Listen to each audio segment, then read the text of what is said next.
My name is Elena Foster, and if you had asked me a year ago, I would have sworn my family would never hurt me.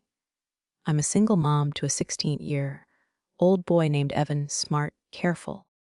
The kind of kid who carries an extra charger, just in case. My parents, Harold and Denise, live 2 states away, and my younger sister Nina has 2 kids of her own. We weren't close, but we were still family. Or at least I thought so. It all started on a quiet Sunday morning. I was folding laundry when I heard a ding, just a tiny notification on my phone. I almost ignored it. Then I saw the words "low battery alert, Evan's emergency phone." My chest tightened. Evan never lets his phone die. Never, I called. Straight to voicemail, called again. Nothing. By the 4th call, my hands were shaking so hard I nearly dropped the phone. Evan was on a weekend trip with my parents and Nina. They had insisted it would be a bonding trip in the Rocky Mountains. "Let us take the kids, Elena. You need a break," my mom said. Nina even texted Evan. "Let's start fresh. You'll love it out here." Evan hesitated at first. He'd never been fully comfortable with them. But that night, he sat on the couch and whispered to me, "Mom, what if this time is different?" I wanted to believe him. When the GPS map finally loaded, my blood ran cold. The little blue dot marking Evan's last location was miles from the nearest road, deep in the mountains, and the temperature that night would drop below freezing. I called my mom first. She answered on the second ring.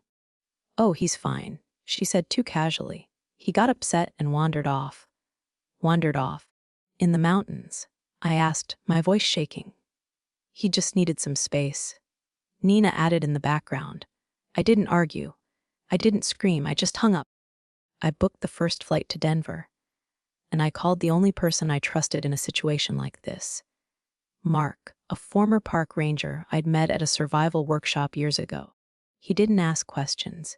He just said, "Send me the coordinates. I'll meet you at the trailhead." By the time we arrived, the wind sliced through my jacket. Mark checked the map and frowned. "If he's not moving," he said quietly, "that's not good." We hiked in silence. Snow crunched under my boots, and every rustle in the trees felt like the whisper of too late. Then I saw it. Evan's orange beanie, snagged on a branch like a warning.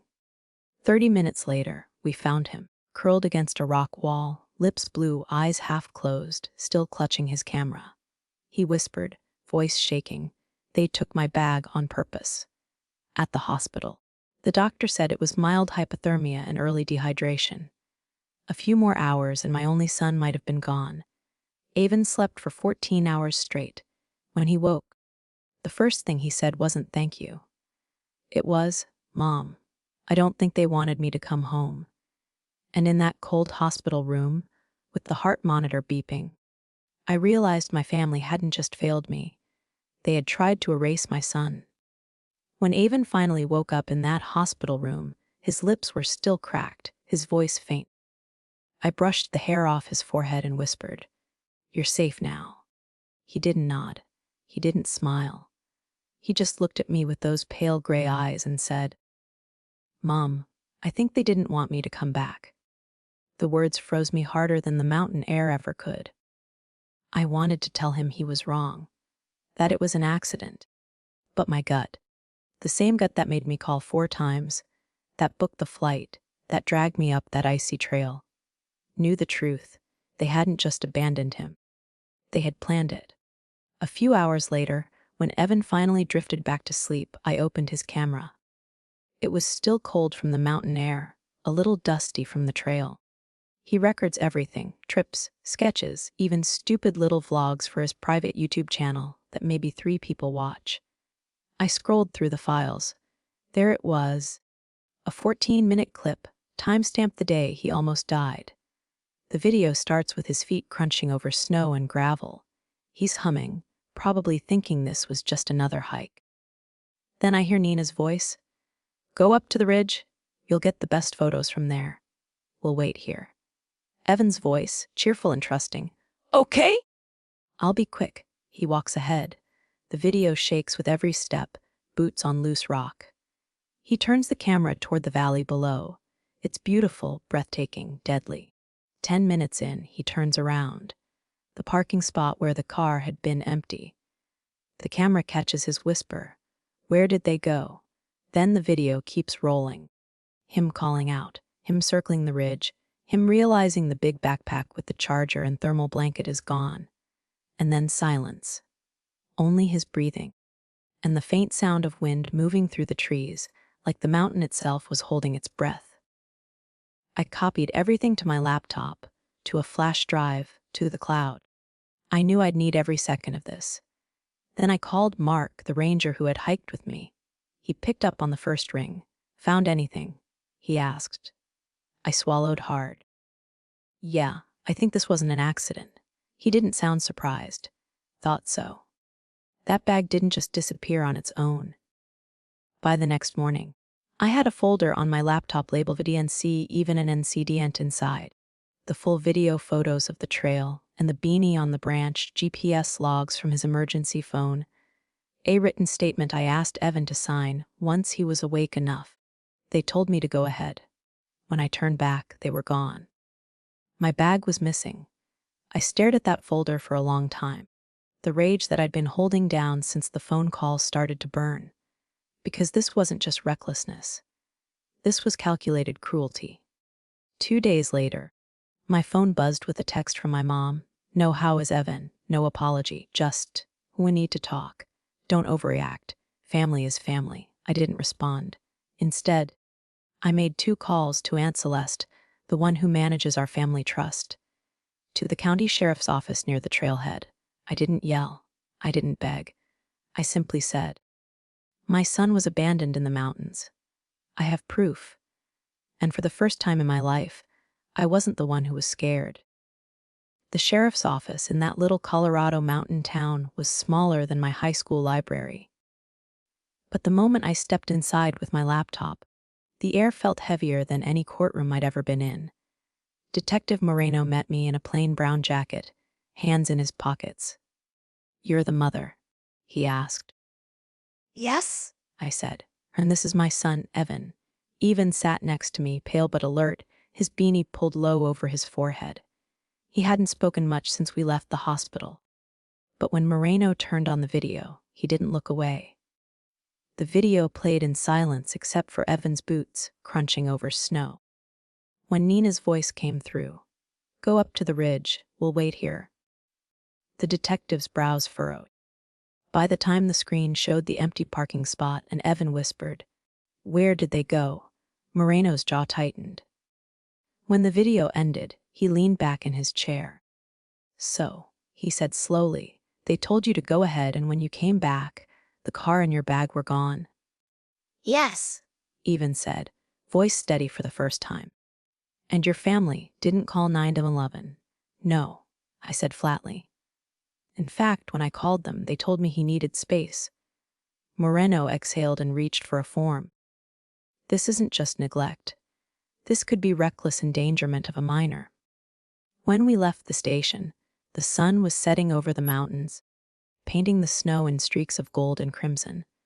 Evan held my hand the whole way to the car, his fingers cold but firm. Then my phone buzzed. It was Aunt Celeste, my late father's sister, the one who controls the family trust. Her voice was sharp, like she already knew. Elena, I've heard what happened. Your mother is panicking. She says you're blowing things out of proportion.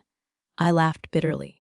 Leaving a 16-year-old to freeze to death is not proportionate, Celeste. There was a pause. Then her voice dropped lower. I think I know why they did it. I stopped walking. Why? Celeste exhaled. A month ago I updated my will. Half of my estate to Evan, half to Nina's kids. Your mother, she knew. Nina found out. And I think they thought if Evan wasn't in the picture. Her voice trailed off. I didn't need her to finish the sentence. The world tilted under my feet for a second. This wasn't just betrayal. It was premeditated erasure, all for money. That night, Evan slept with his camera clutched to his chest. I stayed awake, watching the snow outside the hotel window, replaying every moment in my head. I realized something cruel but clear: family doesn't just break overnight. Sometimes it's been cracking for years. You just finally hear the snap. Tomorrow, the sheriff would start the official investigation. And for the first time in my life, I wasn't afraid of my family anymore. I was ready to burn the last bridge standing. The first official call from the sheriff's office to my family happened on a Wednesday morning. I wasn't in the room, but I could imagine it. The same living room I grew up in, with that yellow floral couch and the ticking grandfather clock that always felt too loud during arguments.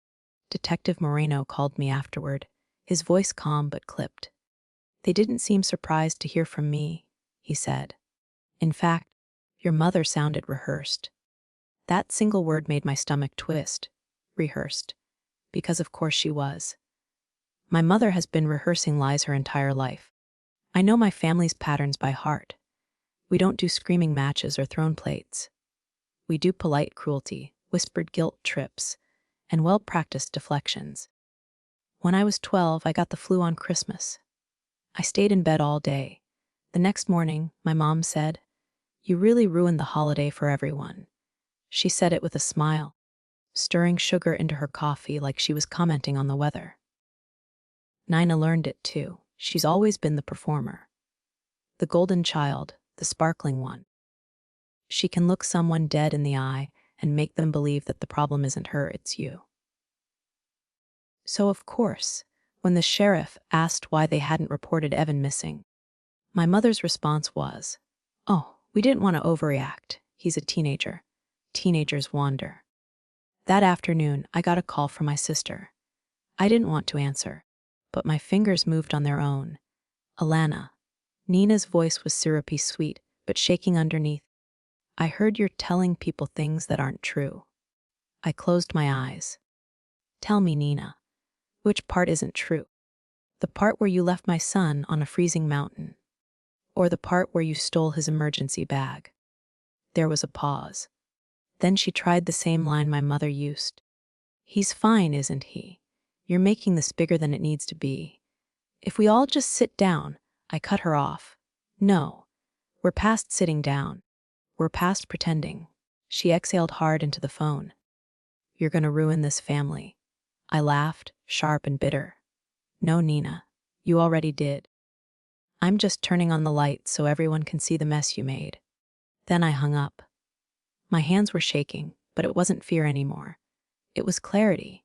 That evening, I sat with Evan in the hotel room, the soft hum of the heater filling the silence. He was editing a short video on his laptop. He said it helped him focus. The clips were mostly nature shots from before everything went wrong: birds hopping on a branch, snowmelt dripping off a rock. Then he paused on one frame and zoomed in. "Mom, look." In the blurry background, you could see the reflection of the family SUV in a patch of melted ice. And just barely visible in the driver's seat, my mother's silhouette watching him. My stomach dropped. It wasn't just abandonment. They had been waiting to drive away the moment he turned his back. The next day, Moreno asked me to come to the station for an in-person meeting. When we arrived, he had a printed stack of screenshots from Evan's footage, the GPS logs, and Evan's signed statement.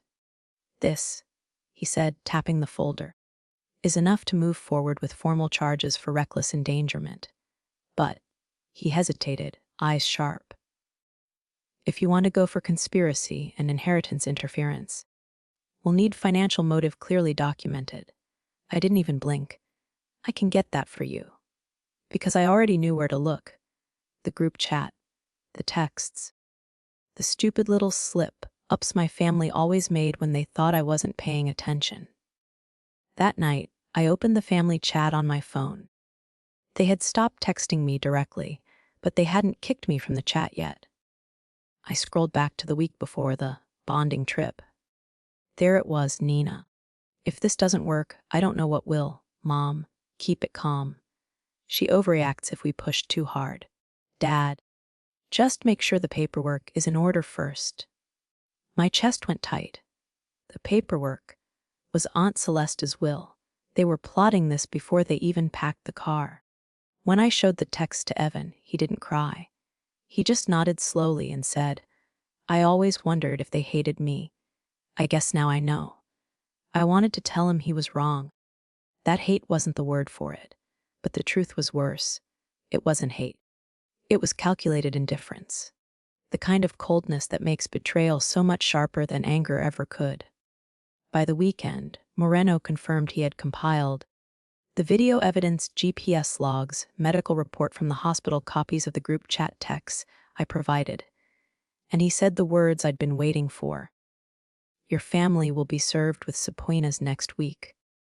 I hung up and sat on the edge of the hotel bed, staring at Evan as he played with his camera lens, as if nothing could break his quiet focus.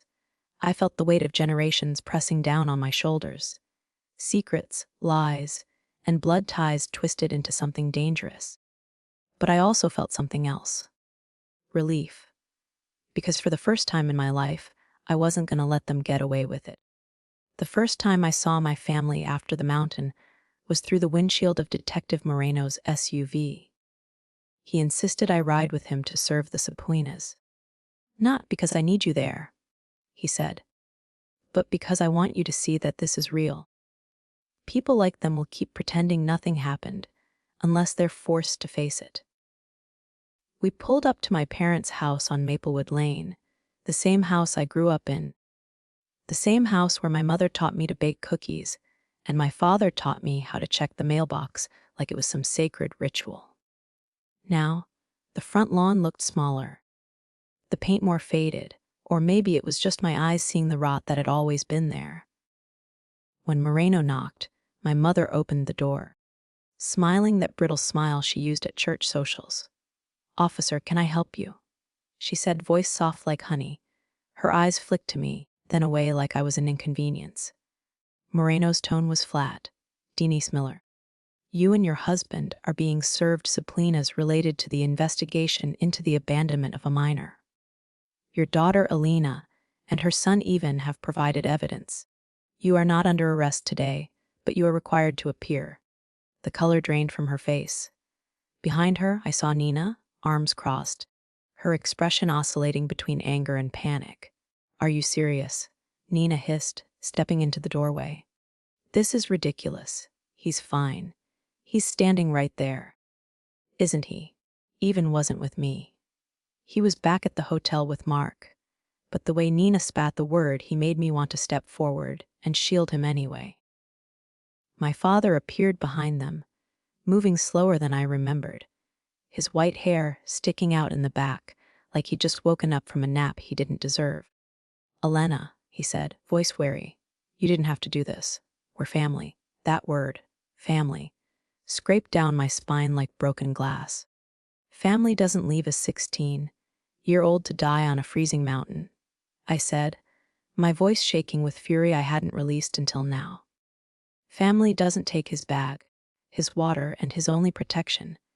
And family sure as hell doesn't do it for money. My mother's mouth opened, then closed. Nina's eyes widened.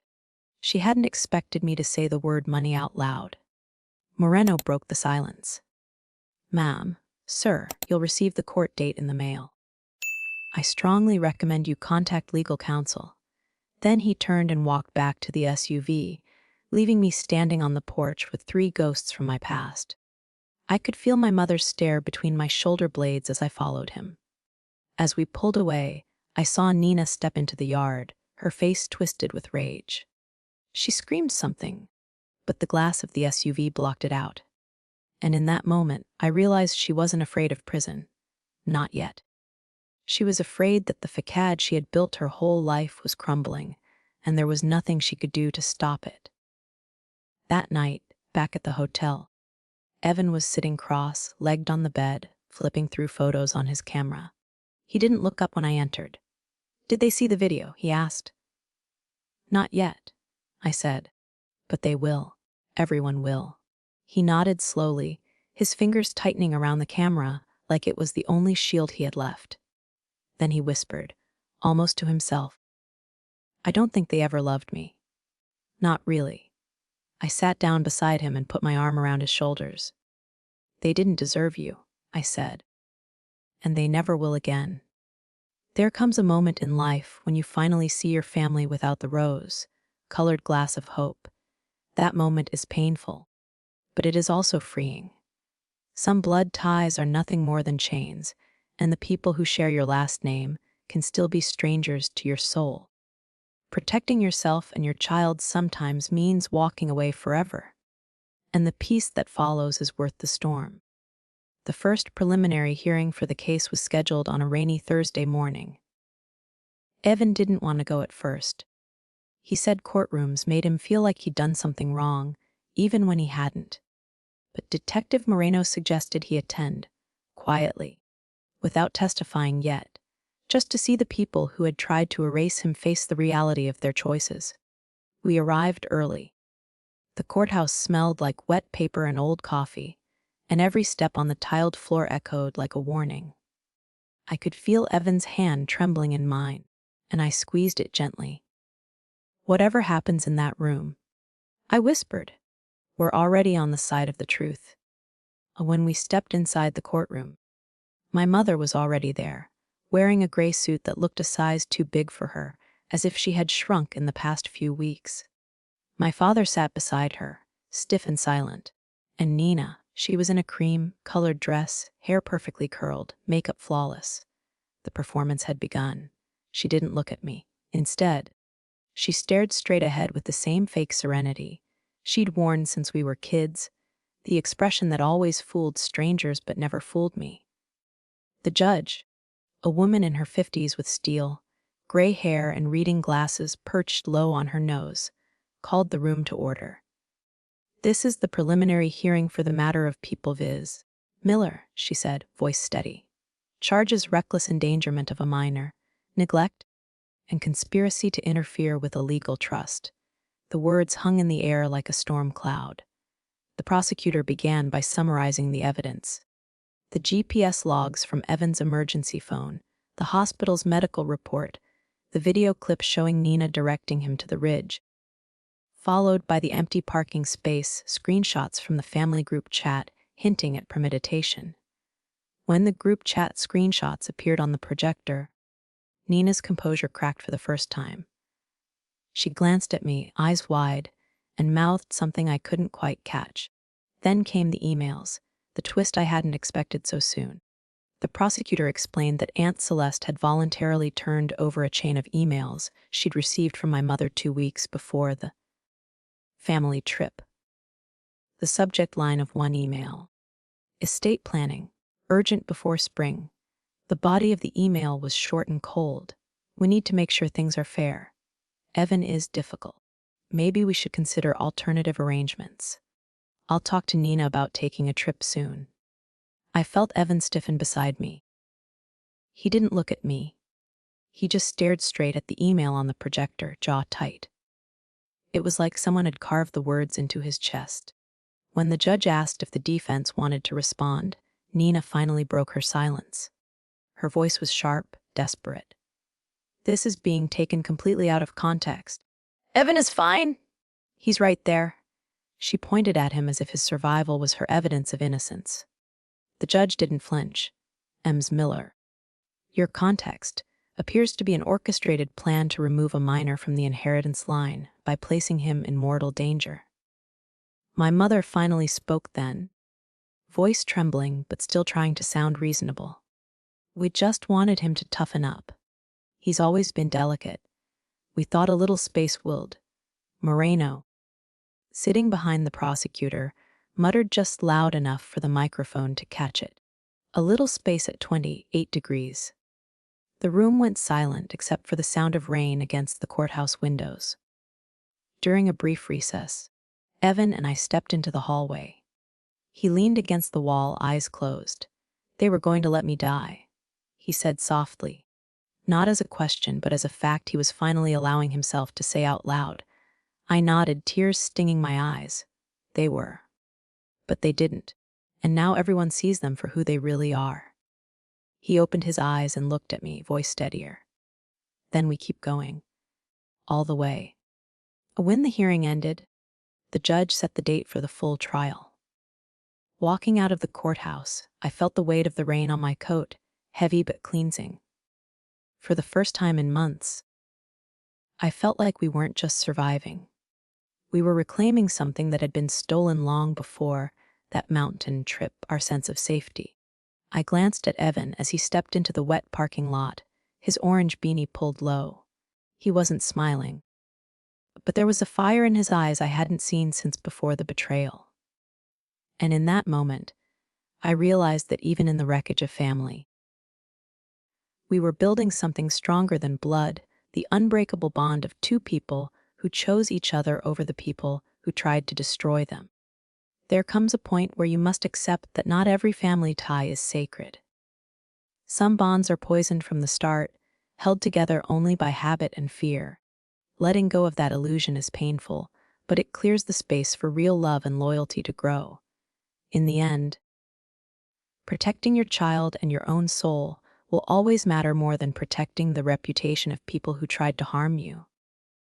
And the moment you choose truth over silence, you start to reclaim your life. The courthouse on the day of the official trial felt like a living thing, breathing tension through its narrow hallways. Evan and I arrived early, escorted by Detective Moreno and the prosecutor, Ms. Avery, a sharp-eyed woman in her 40s who spoke in clean, precise sentences that could slice someone open without ever raising her voice. I had dressed Evan in a navy sweater and jeans, the kind of outfit that said I'm a kid. But I'm here to tell the truth. He was quieter than usual, fiddling with the strap of his camera bag, though he wasn't allowed to bring it inside. "You ready?" I asked him softly as we sat on the hard wooden bench outside the courtroom. He shrugged. "I just want it over. I want them to hear me and stop lying." Inside, the courtroom buzzed with whispered conversations. My parents were seated at the defense table, faces pale and stiff. My mother had traded the gray suit for a soft lavender one, as if lighter colors could soften what she'd done. Nina, though, she was all armor. A pristine white blazer, hair perfectly ironed, lips painted in a deep shade that almost dared anyone to doubt her. She didn't look at me. She didn't look at Evan. She stared at the judge's bench like it could save her. The trial began with the prosecution's opening statement. Ms.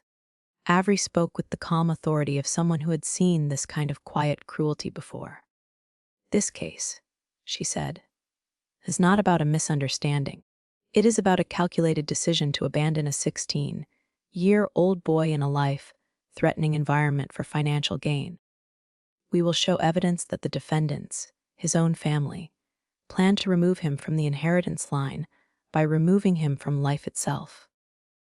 A murmur rippled through the small audience, mostly local reporters and a few curious townsfolk. Avon sat beside me at the witness table, hands clenched in his lap. The evidence came first, the video clip showing Nina telling Evan to go up the ridge. The footage of the empty parking spot, his whisper, "Where did they go?" The group chat screenshots, already infamous now among the legal team, and then the email chain, the one that mentioned alternative arrangements. I watched the jury's expressions shift from curiosity to disbelief to quiet horror. Even people who didn't know us could feel the chill in those words. Then it was Evan's turn to testify. He walked to the witness stand with hesitant steps, but a straight back. When the bailiff swore him in, his voice trembled only once. "Tell us what happened that day," Miss Avery said gently. Evan's story came out in fragments at first. How Nina told him to go take pictures. How he turned around and the car was gone. How his emergency bag, the one he'd packed so carefully, had disappeared too. Then she asked, "Did you believe they were coming back for you?" He hesitated, looking down at his hands. Then he shook his head. "No. I don't think they wanted me to come home." The defense attorney, a man with slicked back hair and an oily charm, tried to shake him. "You didn't actually see them drive away, did you?" "No," Evan said, voice steady now. "But I saw the empty road, and they never came back." "You could have wandered off further than they expected. Isn't that possible?" Evan met his eyes. "They told me to go. And when I turned around, they were gone. They took my bag." "That's not an accident." The courtroom went silent. Even the defense attorney didn't push further.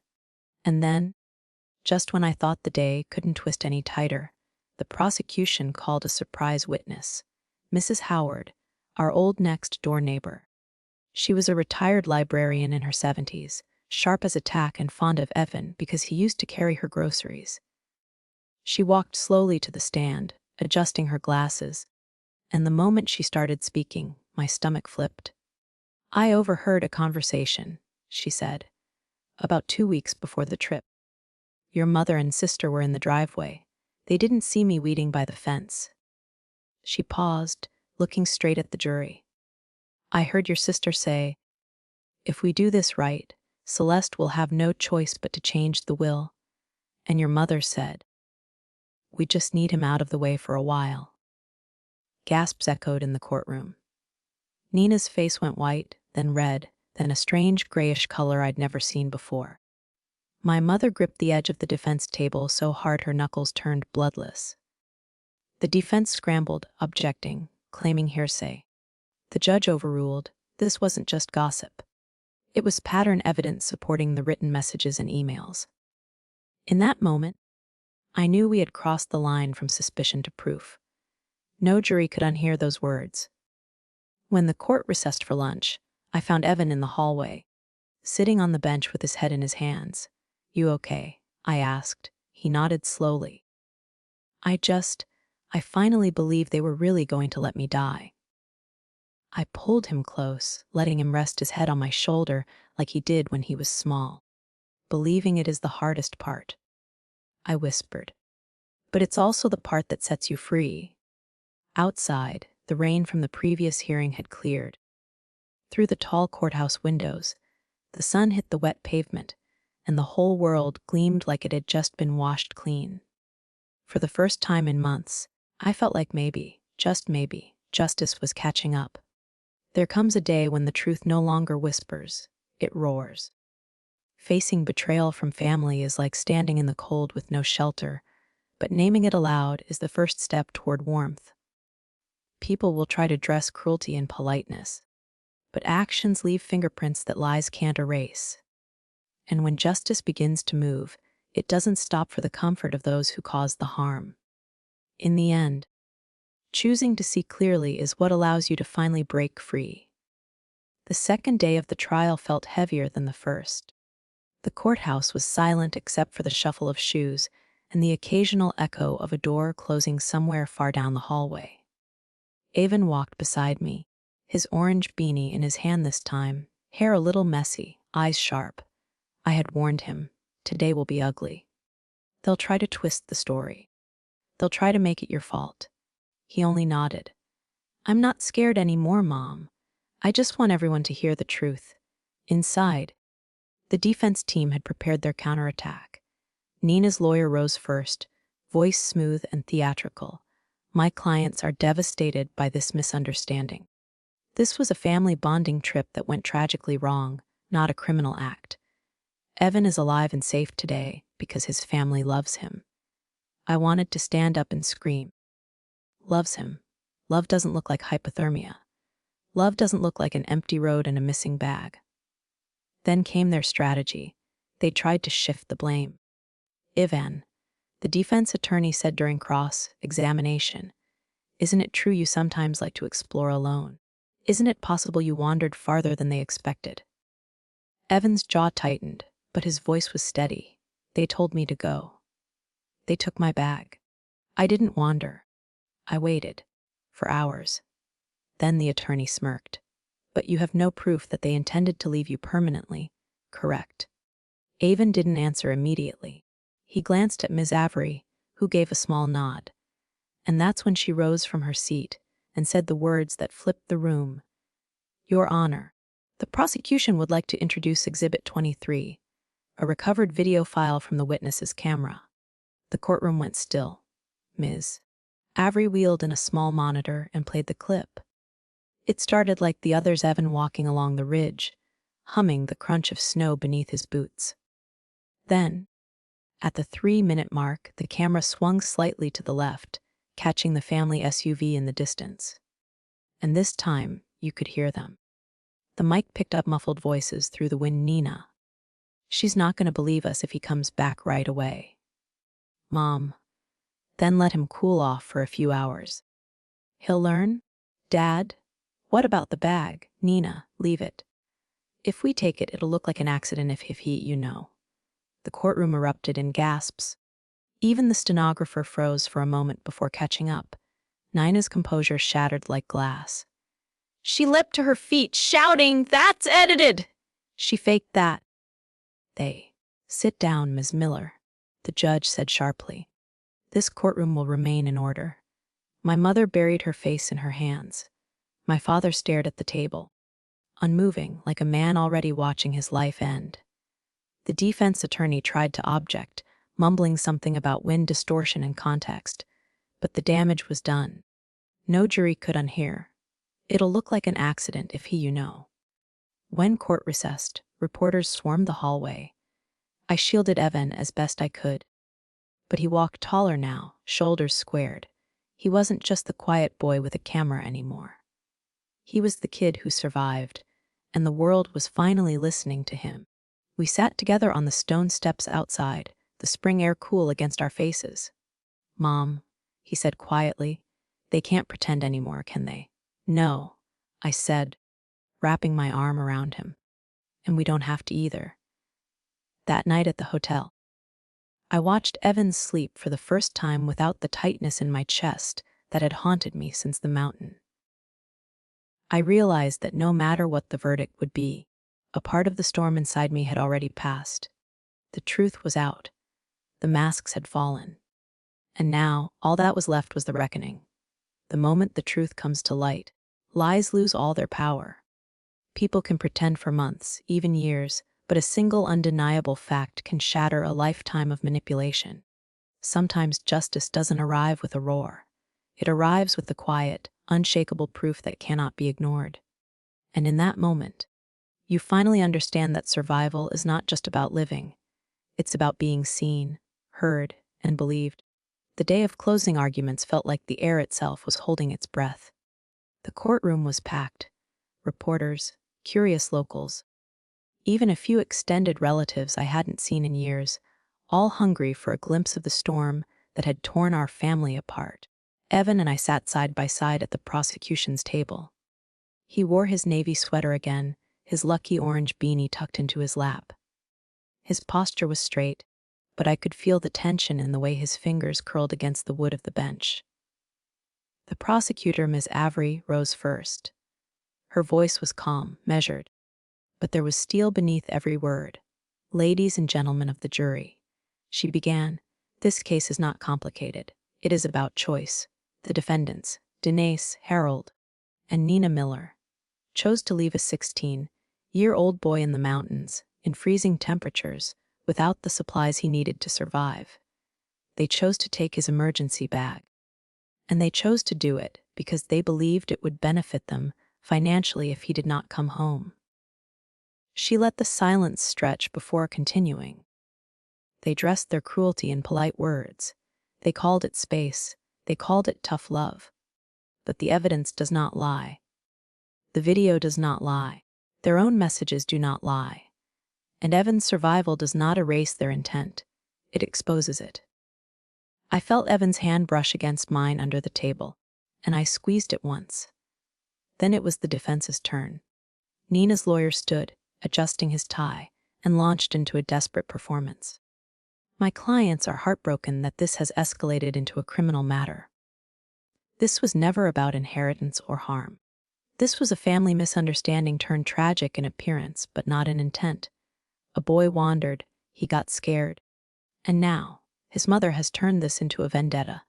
He gestured toward me, voice rising. This is about revenge, not justice. I didn't react. I had learned long ago that letting them see me angry only fed their narrative. Beside me, Evan stared at the table, his face unreadable. Then, as if fate had decided to end the charade, Nina broke. The pressure finally cracked her composure like ice under weight. She stood abruptly, knocking her chair backward. This is insane, she shouted, voice shaking. He wasn't supposed to. My mother hissed her name, trying to grab her arm, but Nina yanked away. Her words tumbled out before she could stop them. He wasn't supposed to survive that long. It was just supposed to scare him. Just long enough. The courtroom exploded with whispers. The judge slammed her gavel. Order! Ordiar and teach Koyu. But the damage was done. Even without finishing the sentence, she had confirmed everything we already knew. The blithe M1 deliberated for 4 hours. 4 hours that felt like 4 lifetimes. Evan and I waited in the hallway, sitting on a cold wooden bench beneath a buzzing fluorescent light. He leaned his head on my shoulder, silent. Outside, the late afternoon sun filtered through the tall windows, catching dust in the air like floating shards of glass. When the bailiff finally opened the door and said, "We have a verdict," my heart kicked against my ribs. The jury foreperson stood, holding the slip of paper. On the charge of reckless endangerment of a minor, guilty. On the charge of neglect, guilty. On the charge of conspiracy to interfere with a legal trust, guilty. My breath caught when the foreperson reached the last line, on the charge of attempted manslaughter, guilty. A sound escaped me, half sob, half exhale. Evan's small, cold hand gripped mine tighter. My mother crumpled forward, face in her hands, sobbing silently. My father stared straight ahead, like stone. And Nina, she didn't cry. She just sank into her chair, her flawless makeup cracking under the weight of her own choices. For the first time in my life, I looked at them and felt nothing. No rage, no sorrow. Just the hollow clarity of knowing that the people I once called family had finally unmasked themselves for the world to see. Walking out of the courthouse into the cool evening air, Evan tilted his face toward the sky. He didn't say a word, but his chest rose and felt like he was breathing freely for the first time. No more whispers, no more pretending we were free. Sometimes, justice is not a celebration. It is a release. You don't always feel victorious when the verdict comes down. Sometimes you just feel lighter, as if the weight you've carried for years has finally slipped off your shoulders. Family can betray you in ways strangers never could, but surviving that betrayal makes you stronger than their cruelty. In the end, freedom isn't about forgetting. It's about walking away knowing the truth is finally louder than their lies. The trial was over, the verdict delivered, and yet life didn't snap back to normal the next day. There's this lie people tell you about justice, that it feels like a victory parade, that the pain evaporates the moment the gavel falls. The truth is quieter. It feels like stepping out of a burning house and standing barefoot in the cold night air. Alive but shivering, staring at the wreckage of what used to be home. Evan and I returned to our small apartment the following week. The place smelled faintly of cinnamon from the candle we forgot to blow out before we left. He went straight to his room, tossed his orange beanie onto the bed, and closed the door. For hours, I listened to the faint click of his camera shutter. When he finally emerged, he showed me a photo he'd taken, just the window in his room. Sunlight spilling through the glass, dust floating in the air like tiny golden stars. "It feels safe here," he said simply. And I realized that, for the first time since the mountain, he wasn't looking over his shoulder. The legal aftermath dragged on for months. My mother, father, and Nina all received prison sentences, shorter than I would have liked, but enough to keep them far from us for years. Aunt Celeste transferred the family trust fully into my name, with the explicit note, for Evan, and for the truth that survived when so many people failed him. We didn't celebrate. We just lived. We started small. Morning walks to the park with extra thermoses of hot chocolate, weekend hikes on Easy, marked trails with 3 backup chargers, therapy sessions, where Evan learned to say out loud, "They hurt me, but they don't get to own me." One quiet evening, months later, we drove back to the mountains. Not to the same ridge, never that ridge, but to a safe overlook where the snow was melting into soft spring streams. Evan stood there, camera in hand, and whispered, "They wanted me to disappear. But I'm still here." I put my arm around him, the cold wind brushing against us like a reminder of everything we'd survived. And for the first time, the mountains didn't feel like a threat. They felt like proof. Proof that survival isn't just breathing. It's choosing to live loudly in a world that once tried to erase you. Healing doesn't arrive in a single day. It comes in small, quiet choices to keep moving forward. Family can betray you, but their betrayal does not define you. Your survival does. Real freedom is walking away from people who tried to destroy you and building a life where their shadows can't reach. In the end, justice is not the gavel. Justice is the peace of knowing you and your child are still here, unbroken, living louder than their silence. Have you ever had to walk away from family to protect yourself or someone you love? Would you forgive the people who left your child to die, or would you close that door forever? Share your thoughts and experiences in the comments. I rate every single one, and your stories matter. Let's talk about survival justice and what family truly means. Subscribe to Telling Story with me for more true life stories where betrayal meets courage and the truth finally speaks louder than blood.